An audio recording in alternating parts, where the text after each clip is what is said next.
জুলাই যোদ্ধাদের অবদানে নতুন বাংলাদেশের সৃষ্টির জন্যই গণভোটের আয়োজন। গণভোটে হায়ের পক্ষে থাকার আহ্বান জানিয়ে এ মন্তব্য করেছেন গৃহায়ন ও গণপূর্ত উপদেষ্টা আদিলুর রহমান খান। সকালে কক্সবাজার পাবলিক লাইব্রেরি ও ইনস্টিটিউটের শহীদ সুভাষ হলে গণভোট 2026 সংক্রান্ত জনসচেতনতামূলক সভায় প্রধান অতিথির বক্তব্যে তিনি এসব কথা বলেন জুলাই সনদ ও নতুন বাংলাদেশের পক্ষে দেশের জনগণ। এই সময় রাষ্ট্রীয় সংস্কার নিশ্চিত করতেই আসন্ন গণভোটে সবাইকে হাঁ ভোট দিয়ে অংশ নেওয়ার আহ্বান জানান তিনি। সভা শেষে জেলা প্রশাসক কার্যালয় চত্বরে বেলুন উড়িয়ে ভোটের গাড়ির কার্যক্রম উদ্বোধন করেন উপদেষ্টা।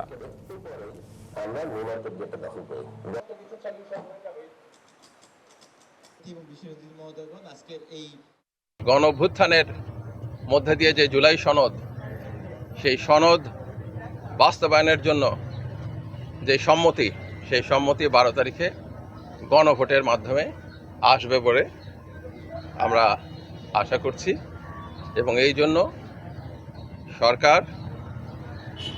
সরকারি প্রতিষ্ঠান, আধা সরকারি, বেসরকারি সহ সবাইকে আহ্বান জানিয়েছে এবং তাদের সাহায্য চেয়েছে